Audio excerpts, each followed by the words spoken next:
Hello, everybody, and welcome to Diaries of a Business Owner with your host, Carolyn Playford. Today, we are very fortunate that we have William Leather with us, otherwise known as Bill. Now, he is a lawyer and he is a partner in fellow Macmillan Lawyers here in Ipswich in the CBD. Hey, Bill. Great.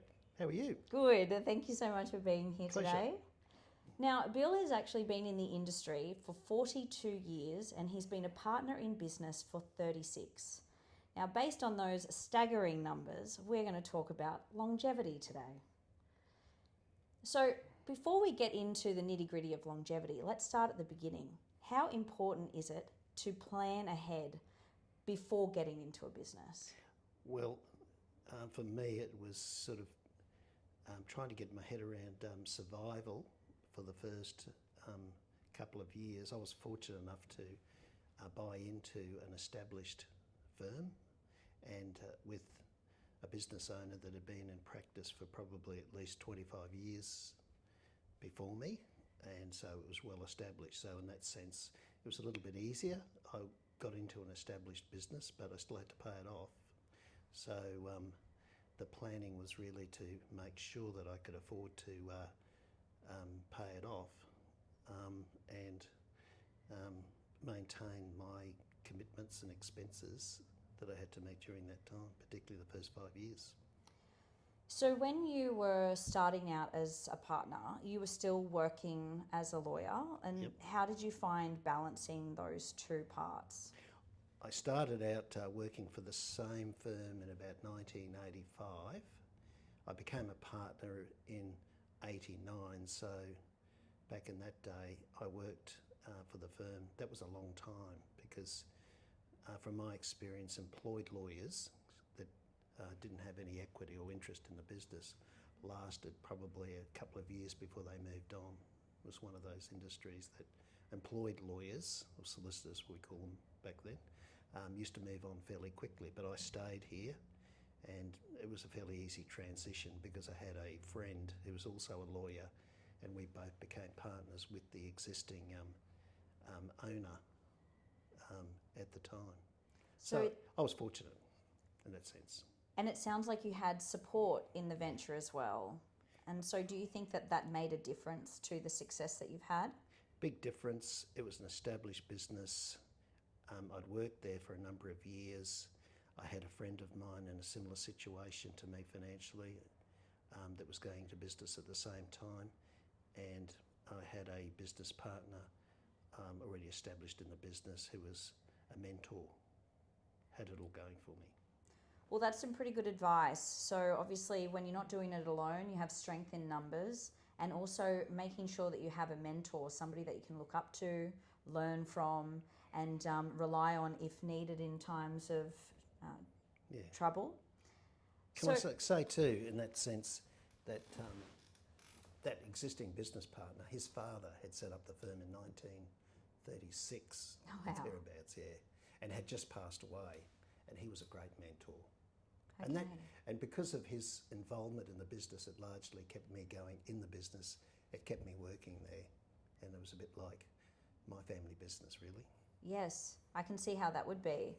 And it was also good that your mentor had been in the business for a long time, and that was something that you were trying to achieve with your career as well. Correct. Yep. Excellent. So what would you say the best way is to plan for long-term survival?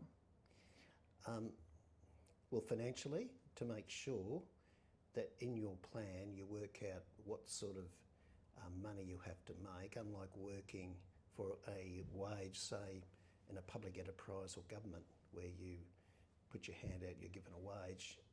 In our type of business, you only survive on what you bring in. So if you don't get paid, you don't pay yourself, you don't pay wages, you don't pay rent. So having that sort of plan, working out what expenses you'll have to meet on a monthly basis, and therefore what income you need to make, is really important. And I think people that start up in their own business neglect doing that planning to work out themselves what I need to make each month to break even and to make a wage. Yeah, so financial planning is another really great piece of advice. Having a financial strategy in place whether you've got the ability to create that financial strategy yourself or seek the services of a professional. Yeah. Well, Caroline, sometimes it's difficult to afford. I mean, if you can use the assistance, say, of an accountant to help you plan, that's great. But a lot of people that set up business don't have the luxury or to be able to afford to pay for a financial advisor. But it's not rocket science. You basically have to survive on what you earn. So you've got to work out, I think, before you embark upon that responsibility of setting up your own business, is working out, can I make these payments? Can I live? Can I make a living out of this business? And in my case, it was probably easier because it was a well-established business, but I still had to make sure that I had to bring in enough money and not just rely on others to do that. So you've got to survive. You've got to pay wages. You've got to pay rent. And I think a lot of people neglect that you go into business because, not just because you're benevolent towards other people and pay wages, you've got to survive and get ahead and support your own family. So you need to have a certain income to be able to do that, and you've got to plan on that before you embark upon it, I think. Absolutely, and plan for the unknown as well. I'm sure you've had times in business where there have been unexpected expenses that have arisen and you've had to find the funds to pay it. So making sure that there is some money aside for those types of situations as well. Yeah, we sort of, I mean, people think that if you're a lawyer, you know, you're getting money coming in all the time. It's not the case. We've had lean times. We've had, you know, certain periods of time when the economy was really slack. For example, conveyancing was down. We were in the probably early mid-90s. It was a really difficult time. The real estate industry in this part of the world was really bad, and that affected our income, and there was a lot more competition at the time. And so, you know, we were really looking at survival for a period of time. Anyway, we got through that, but you've got to plan for those sort of things too. And if you can possibly not live on an overdraft, like a lot of businesses do, and get used to an overdraft, you've got to make sure that you've got money there to be able to survive any of those hard times, which often do come. That's some really good advice. So making sure as part of your planning for your business, you have a financial strategy in place and you've definitely got money in your account for unforeseen situations that arise, and planning ahead as well. So let's move into other areas of running a business. Let's focus on teams. How important is it for you to ensure that your team and your client are treated really well? Well, that's probably one of the most important things of a business. Unless you've got good people around you that stay loyal and want to stay with the firm, it's very difficult. There's nothing worse than having a really good secretary, a really good conveyancer, or a young lawyer, or even an office manager who stay around for a period of time and then you lose them. It's very disruptive. You've got to replace them. It's difficult to replace quality staff. So having those type of people around you is important. You've got to look after those staff. That may not necessarily mean they've got to be the best.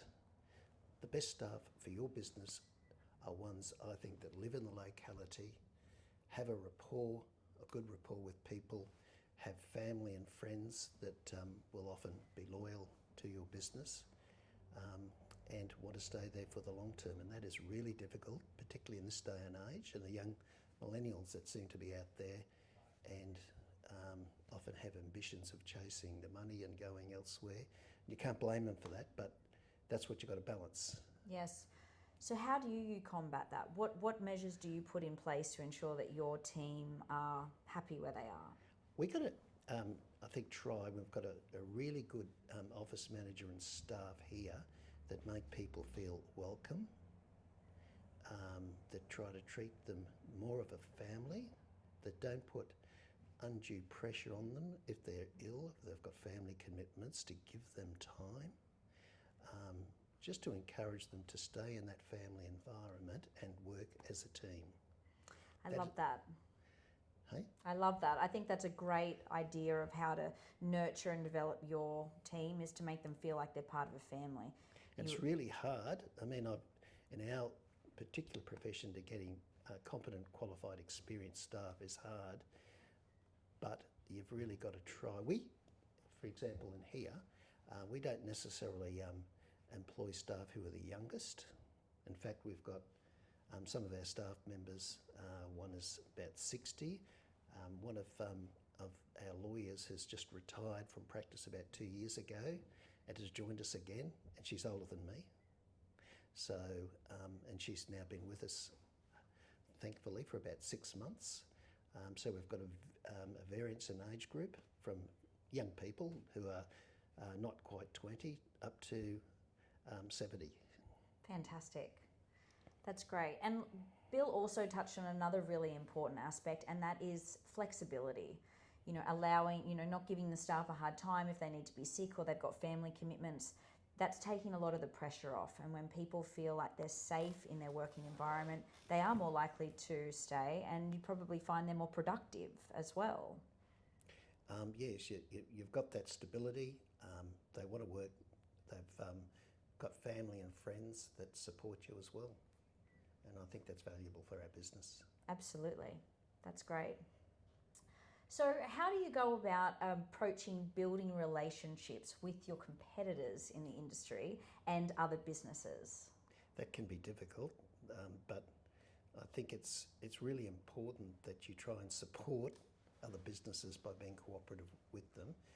In our particular profession, often that's difficult because they may act on the other side in a family law matter or a civil dispute. But you can keep your integrity, retain your reputation with them if you are kind and courteous and supportive of them. And quite often that goes a long way to resolving disputes rather than making them worse. Yes. So I think it's really important to treat any competitor that you have respectfully and in a way supportive. I know that there's many of younger people in my profession, younger lawyers, that need a bit of mentoring because they're inexperienced.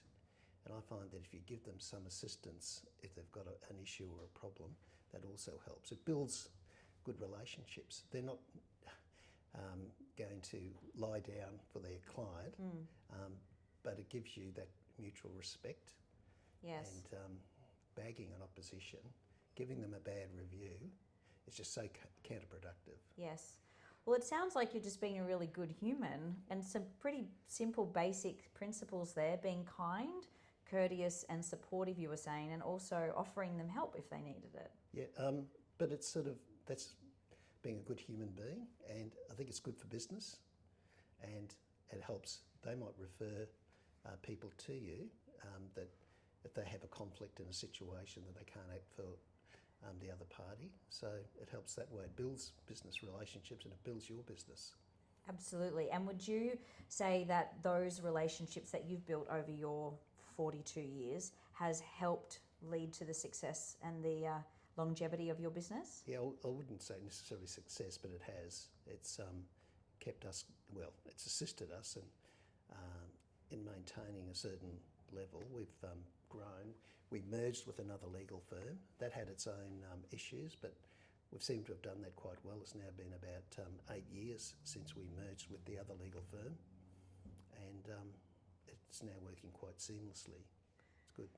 Well, I really like that. So Bill's talking about just being a really good human, which I think we all can Some people play a role in from time to time. And that, it's okay to collaborate with your competitors and be nice to your competitors, and that can lead to the success of your business as well. Okay, so we're coming to near the end of our interview here today, but one of the most important things of a business, which we've touched on, is the team. How do you go about recruiting the right staff? Well, it can be difficult at the moment. It's probably an employee's market. Sometimes we can only advertise in normal ways of advertising. We don't use an employment agency to recruit staff. We advertise ourselves on the internet or on JobSeeker. sometimes word of mouth if one of our employees, can recommend somebody. So that is the way that we interview staff, and generally speaking, we would prefer to have people that are local, if they're available, to employ, because they're more likely to stay with you on a consistent basis because they live close by and they've got family close by. So that's what we try to, when we recruit, we try to look for people who are local and are likely to stay loyal. Well, that's some great advice. So you've heard it here from Bill today, some secrets to success in longevity in business. Making sure that you have a good plan, making sure that you have a good financial strategy, making sure that you've got a really good team around you who feel nurtured and supported, making sure that you're collaborating with your competitors and you're building good relationships with other businesses in your local network, and ensuring that you are recruiting the right people for your team. Is there anything else you want to add today, Bill? No, I think you've covered it. Any advice that you would give to somebody looking to start a business venture? I think that you've got to try and persevere. You've got to take the knocks when they come.